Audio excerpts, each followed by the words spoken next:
Dodd Darin. When you see Bobby Darin, your dad, and your mother on film, what goes through your mind? Just immense pride, especially seeing my dad perform. Such a unique talent, such a really special presence in a nightclub. And for my mom as well. Just real pride. How did they meet? They met on a film come September 1960. My dad's, I believe, first film, maybe second. And he was cast as the love interest to her.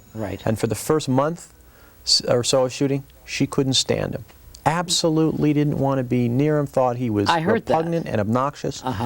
But by the end of shooting, he had worked his magic. That fast talker, New Yorker. He grew from the streets, really. He worked her slowly and got to be friendly with Mary, her mother. And by the end of shooting, they were an item, much to the studio's chagrin. You grew up here in Beverly Hills? Yes, that's right. And you came to this Beverly Hills High School? This very institution. Really? Yes. What made you write this book, this Dream Lovers, this wonderful book you just finished? Yes, well... This is about magnificent battered lives, battered, sheltered lives. I mean, battered lives? What do you mean by battered lives? They both had battered lives? Well, yes, both of them overcame some tremendous things. First, let me explain why I wrote it. Go ahead. Really, it was my humble attempt to make them immortal, to capture forever their contributions, their interesting lives on the written page. In the case of my dad, 2 other books had been written previously unauthorized, and I felt with a film coming out about his life, someone would do this very book. I wanted to control it. I wanted to tell it from a place of love and honesty, and who better to write it than myself? That's right. And an important thing to realize is that my mom contributed to the book, gave it her full blessings, and without that, I don't think I could have done it. Without your mother's? Absolutely. It would have been too painful. If she was not a part of it, I couldn't have written it. Your mother and him, now first of all, you have a publishing company. You got out of university and a publishing company? Yes. You mean a regular owned publishing company? That's right. Nonfiction, trade paperback, Summit Publishing. We do everything from self-help to New Age books to books on medical issues. And this, of course, is not from my company. This is Warner Books. But yes, that's what's been keeping me busy. And also a radio show. Dodd, I'm looking at you. You are on Santa Barbara on a radio syndicated show 5 days a week. Correct. Tell me about the show, the radio show. The show is an attempt to do everything from politics to entertainment to sports, call in. We've had Bob Costas, Milton Berle, Pat O'Brien, Gloria Allred. Issue-oriented. We like to get into the subjects and issues of the day, and I'm having a great time with it. We really like it. Healthcare and all that? Absolutely. Talking about healthcare? Yes, and we like to attack Rush Limbaugh. I always like to get that in because I can't stand his politics. Does he bother you? Well, he's on the air 3 hours prior to my coming on, and so I'm kind of like the medicinal cure, if you will, for the listeners. What kind of a relationship that you and your dad had? Very special. Like what?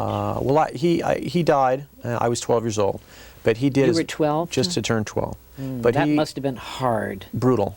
It really for a 12-year-old boy. You can imagine. But he was going out of his way to spend as much time with me as possible, to instill in me some values, and he never forgot where he came from. That's an important thing to realize. This was a kid from the Bronx who overcame a lot of things such as poverty and medical limitations. He didn't expect to live past 16. And a lot of those things were things that stayed with him forever, and he always had his feet on the ground. Didn't matter what level of fame he had. He always remembered where he came from. What do you mean he didn't expect to live until he was 16? I didn't know this. Yes, age 7, rheumatic fever, which damaged the heart valves. In that era, you didn't have antibiotics and things that we have today, and so it was very devastating. He overheard a conversation with his mother where the doctor said, even with good care, the kid may not live past 16 years old. And everyone said he was driven, and he had a chip, and he was obsessed with making it.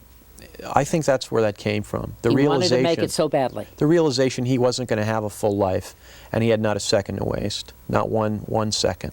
He wanted to achieve, and every minute had a purpose.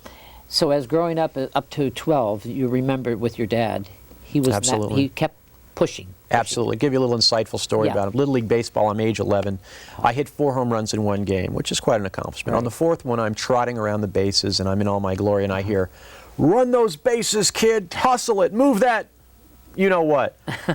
Okay, that was him. Always driven, always wanting to make it, And it's understandable when you think about, in the back of your mind, you're not going to live a full life. And he, in 37 years, did an awful lot. It was 37? 37 years. So young, so young. Your mother must have really, it must have hurt her. A big part of her died when he died. She died? No question. A really? big part of her, absolutely. Skip, put it in perspective. Her career at the age of 29, 30. She was a model. She started as a beautiful model from New Jersey. But think of this. By the age of 29, most of the big career success is behind her. Right. Even though they were divorced, she's now kind of like a widow, raising a kid on her own. Right. That's scary. Yes, most people are getting their feet wet at 30. She is having everything behind her at that point, in her mind. Yes. Very hard. And I must say, I'm so proud of her. She's feisty. Is she okay now? She's doing well, knock on wood. And she's inspirational. This is a woman who is resilient. She's tough, she's gutsy, and she's here. And God willing, the business will give her a second chance. She's a young lady. She wants to come back into business? She wants to do TV. She's developing skin and hair products to put out for infomercials. And at a very young age, I won't reveal it, but God willing, she'll have a second life. I mean, why not? A lot of the people making it on TV are her age. Tell me about your mother. How she met Bobby. She was 16 or something as a model in Jersey. Tell me about her life at the beginning. Started out running around with Tuesday Weld and Carol Lindley. Right. For Carol, fun. I love Carol. Yeah. Nice lady. Just going out on modeling things just to see what it was like. And it just happened from there. This was someone who I guess was given a blessing of a look and an innocence and whatever the camera did to her. Americans loved her. Thank you. The innocence of this was a little teenage idol they all love in America. Yeah, and that's what makes her story so ironic. We all come to know her as America's sweetheart, wholesome, seemingly happy. Deep down, she was dealing with demons and real personal, tragedies. Right. Molestation at the hands of her stepfather at the age of 8. Later, eating disorders. Many, many things which the public, especially in that era. What do you mean? In that era, see, it's not like today where someone will check into Betty Ford and it's no big deal. Back then, ooh, you kept that secret. That kind of stuff, that could ruin you. And so it was a very different time for her, and it was all repressed. And we deal with that in the book. We examine that era and why it was so hard for her to come clean with her problems. She didn't meet much, did she? No. She had weight problems. She was worried about that weight. Well, she had that sick thing we all have in our society with the model's thinness. Give you an insightful story. She's age, 10 or something. Her father has a charge at the Russian tea room. She'd bring her girlfriends there, and they'd all eat and have fun. Her father was in charge of the Russian tea room? He had a charge there. So she would go. Oh, I see, a charge. Yeah, okay. I'm saying. She, even at that tender age, yogurt, a little bit of fruit, never indulging. This is at like age 10. So that thinness issue, that obsession was there from an early age. Now later, of course, it became a real problem with anorexia, but the seeds of it were sown very, very early. Around the house, do you remember all this about your mother? It's craziness. Growing up? She had her own section, which you could not go near. Her vinegar and her peppers and her seasonings, you could not go near it. My grandmother and I had our section, and the two shall never meet. And she would wear gloves to prepare food. Just very strange stuff. Anyone with an eating disorder can relate to that. I mean, it's a strange thing. Bobby Darin and her, they met on the set, and they fell in love, and very close. How many children did they have? Just 2? You're looking at it, Skip. Is that one? They broke the mold. Just one? Just one. Was it hard to be the only child? I think so. I mean, you again, would love to have another brother or sister? I would have liked that, and my mom would have too. She had miscarried a few times. But at the time, you're a kid, you're growing up, and it's not really in perspective. Later, you can look back and analyze it and really think about what might have been. But at the time, rebellious kid, I want to show this clip of you and your dad looking back, like you said. When I was a cute little guy? The cute little guy. What went wrong? Okay. I'd like to see this little clip of it. Love to see Can it. I see it? Absolutely. I think this. Let's see it. Let's see it.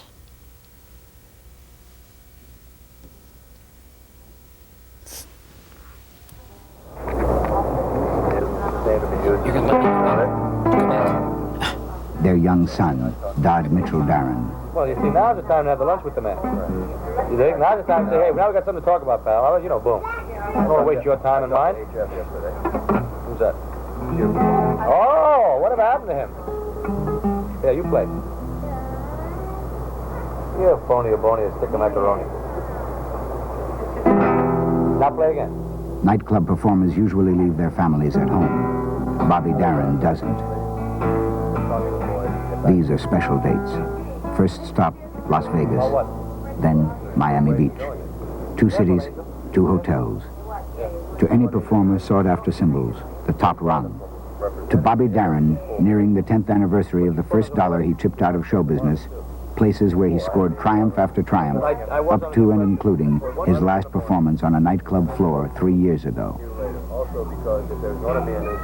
The first time Bobby Darin played Las Vegas is 7 years behind him.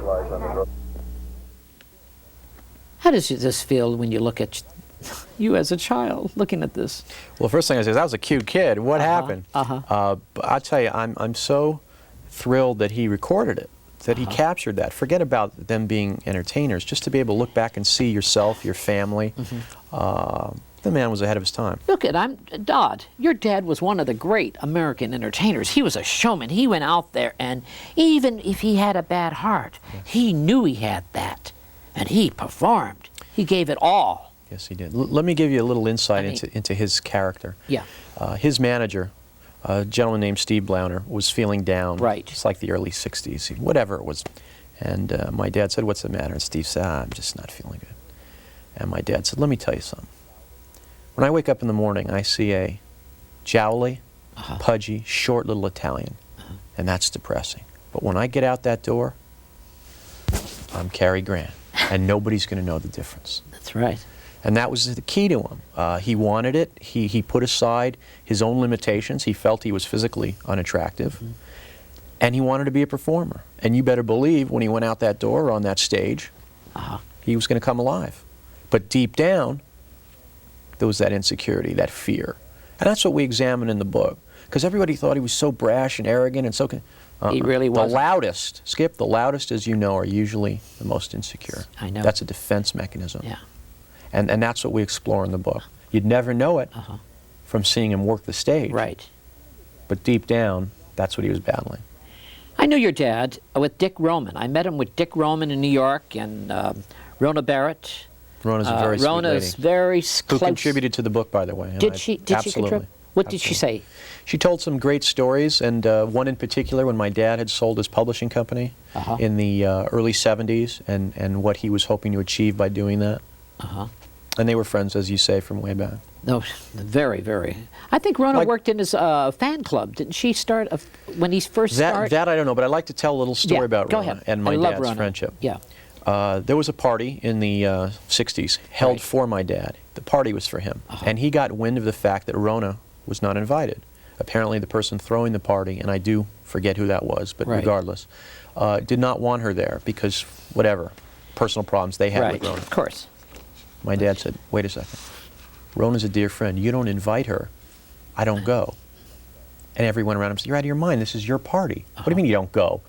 How dare you dictate who this person invites? Right. She doesn't go, I don't go." And he didn't go.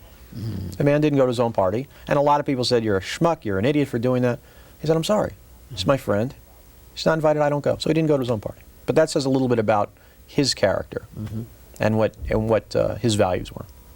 What do you think of Hollywood today, Dodd? You grew up here. Yes. As a child. Yes.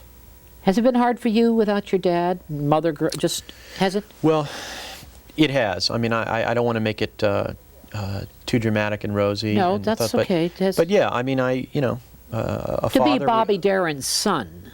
Yeah. You know.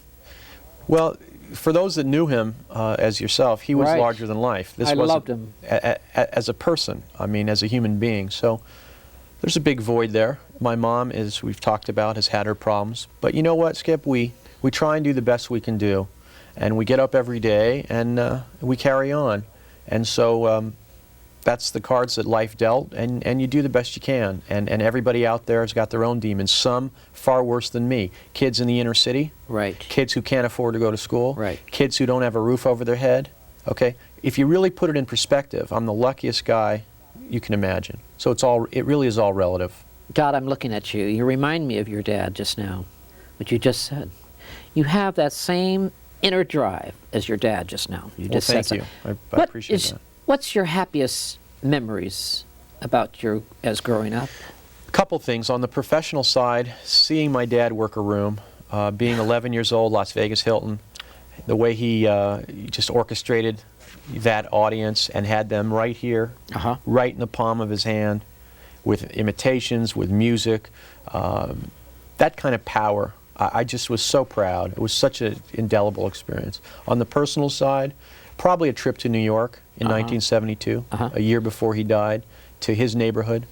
He took me and said, "Kid, this is where I grew up." Where was this actually? The Bronx. In the Bronx? Bronx, New York. Kid, what neighborhood? This is where I grew up. This is the school I went to. This is the Bronx High School of Science. He took you there and showed you around? Now, whether he knew in his own mind he was ill and wouldn't be around, I don't know. But the trip had profound meaning. And after that? I'll tell you a little insight about him. Yeah. We're driving through New York, and he says, "Look over there." And I said, "What?" He says, "Well, see that kid?" I said, "Yeah, I see him. It was a kid shining shoes." Big deal, I said.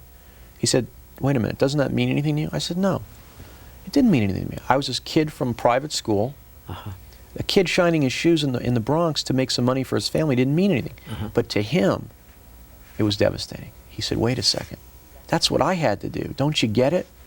Don't you see that's why we're here? Yes. I want you to see where I came from, what I went through." And it hurt him that it didn't mean anything to me. But how could it? It wasn't, it wasn't my background, it wasn't my experience. Yes. But that was a very touching moment. It showed me a lot about who he was and where he came from. He believed in faith, didn't he?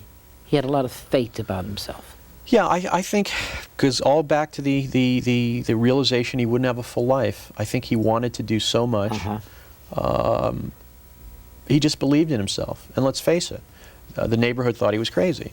You're going to be a singer, an actor? Wait a second. You're going to be a butcher. You're going to be a baker. What the hell are you talking about? You're going to be a talent? You're going to... No, I'm going to make it.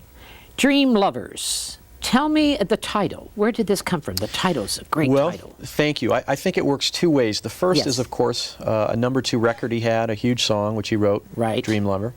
And the second thing is it really is a story of a kid from the Bronx who makes good and marries America's little sweetheart. And two people from totally opposite sides of the track who Right. come together and have, for a while, what seemed to be a storybook romance. This country looked at Sandra Dee and Bobby Darin and said, that's ideal. And so the title worked on two levels. Dodd, around the house. Yes. Togetherness when they were there, all three of you. Happy house? Was it Yes. happy? Skip, one of the things, and we deal with a lot of serious issues in the book, but I never heard either of them disparage the other as parents. My mom would say, "Your dad is the best dad you could ever have. He loves you. He may not be the best husband, and I can't live with him as a husband, but he's the greatest dad." Conversely, my mom, same thing. We may not work it out as parents, as husband and wife, but as parents, you're the luckiest kid in the world. Absolutely. A lot of laughs. That's another thing people don't realize. My dad had a great sense of humor. He did have a great sense of humor. How very. about your mother? Very bright and sharp and witty. She appreciates his sense of humor, did she? Absolutely. Was he funny around the house? He was very funny. Because he was always funny. Your He dad had a was. great comedic, instinct naturally. Milton Berle. Matter of fact, your dad loved to hang around with comics. Some of his favorite comedians, favorite people. Right. Who were they? Jerry Lewis. Yeah. He had great respect for Milton Berle. What he really had, which I don't think we have today, he asked me about Hollywood, Right. is he had a real appreciation for the greats, Yes. the giants. Yes. Sammy Davis Jr., Jerry Lewis. When he would work with these people, or when he would be around them, he always showed tremendous respect because they were the giants. And he knew he wanted to be in this business for the long run. Right. He didn't, not a hit record or two when he's out. And so when he looked around and he saw Jerry Lewis, who kind of was a mentor, a George Yes. Burns, Yes. who meant an immense amount to him, really was his mentor. George Burns was? George Burns. And he'd see that, and he had respect. And I don't know that Hollywood has that today. I think it's a different business. When he was around those people, they were the legends. Your dad was He in had real respect. show business. Real show business. That's what real show business is about. Johnny Rays and Jerry Vales. And Absolutely. These were the people that your dad surrounded himself with. Absolutely. Shecky Greens, Don Rickles. Yes. I know. Especially George Burns. He just thought the world of George Burns. And Did George used to come to the house? Absolutely. Yeah. In fact, in the book we talk about when Gracie died, my dad spent a couple nights at George's house. And George in his book also mentions it. He Right. was so concerned that George was so distraught. But he just had such respect for the giants, you know, the people that were in it for the long run. What has been the hardest for you? Well, first of all, in writing the book, I want to say... Has this been hard for you to write this book? Very Must have been very difficult. Skip, there were many times throughout the process I wanted to kill the book. Really? But you had help with this book. Who helped you with this book? Maxine Pietro, my co-writer, terrific lady. I say in the book she's part writer, part analyst, because she always kept me on the straight and narrow. When there were things that were painful, I didn't want to deal with, Dodd, you got to do it. When there were people saying things about my parents that I didn't like, I didn't want it in the book. No, Dodd, it's got to be in there. So I give her a lot of credit, but Skip, it's very painful. It's one thing to discuss it. It's one thing to know certain issues. It's another to put them on a page, put them out to the world, and then be exposed. It was very hard, but I'm proud of it. It's helped me. I've grown from it. There's no question. I can't believe Sandra Dee. Dodd, I'm looking at this gorgeous lady. Thank you. Thank you. She's coming back. Yes, yes. So happy. She is doing very well. She's developing some skin and hair products for infomercials and exploring some TV options. And she's a young lady, and given the chance, I think she might have a second coming. Troy Donahue, I just called. He called me today, just before I left. Ah, Your yes. mother and her they did a movie together. Correct. Right? Sure. Did you? It was a great film, and Troy said to me to tell you hello. And Thank he's you. a great guy. Troy is. Thank you. But Sandra Dee and Troy Donahue, this film they did, it was they're always pushing this movie. Yeah. Well, you know, it's funny. So many generations still watch that. I have an older friend. How do you feel about that when you watch those movies? I'm immensely proud. That's I mean, it? some of it's dated. I mean, a lot of my mom's movies that are popular, Gidget, Tammy, were Great somewhat movies. but Clean, fun, entertaining. but somewhat fluffy. There's other films, Imitation of Life, A Summer Place. Right. Where My I favorite thought, imitation of Lana Turner. yes, One of the thank great you. movies. That is my favorite picture Mine she too. ever did. Mine too. She was a fine actress, and those films had some message, some punch. And when I see them on weekends, I'm proud, and that young kids can get turned on to her, you know, and see her. Same with my dad's music. Young people may not know Bobby Darin, but when they hear Mac the Knife or Beyond the Sea, How can you sit Looks there like- and say young people don't know Bobby Darin? Of course they know Bobby Darin. Bobby he's from a Darin is he's from a is different like era. Yeah, but he's they know Elvis Presley, and if they don't know Bobby Darin, they don't know Elvis Presley either. For me, anyway. He was like a Jerry. He's a great singer. He's a great entertainer. You know, he actually come up from the cabaret days. You know, your dad. Catskills. Catskills, that's right. Working the Catskills That's for right. meals. That's right. I used to see your dad all the time in New York around B&G's and Hanson's Drugstore. Drugs. Oh, we used to hang around there. I used to with That's- Dick Roman. And it's ironic that Dick and Bobby Darin were so close that he died at 40. Yeah. A heart attack. Heart explodes, same as Bobby, at 40. Yeah. And they were the best of friends at that time when they were young kids. He was from Brooklyn, he was from the Bronx. And they're... It's amazing to think how much was done in so short a years. I mean, most people are just finding themselves at 35. And in my dad's case, his life was over at 37. Your career is going great, Dodd. You're Thank you. doing this radio show, and you also did a television show for a while. Yes, Tell me about your TV show. we're I'd trying- love to see you do a TV show. Thank you very much. If only others thought that, I'd be in Yeah. great shape. Yeah. No, we're trying to do a talk TV show. We're Right. developing it. We're doing talk radio. Right. And I'm getting my feet wet with it. I've always kind of repressed the performing side. I guess because it's a very tough act to follow with the parents I had. But, Yes, go ahead. you know, we're exploring. I'm enjoying it. And so far, the station's happy. And we'll see where it leads. Where would you like to see this? This book is doing real well. It's selling Yes, real it good. is. It just came out. Yes, it's been out about 2 weeks. 2 weeks. I wish you a lot of luck in this book. This is really a good Thank book. you. I just finished it. I loved it. Thank you, I sir. cried a lot in it. Well, it's a compelling story, and you know, these are two wonderful lives, and I try and tell it with love and honesty. love and honesty Yeah. is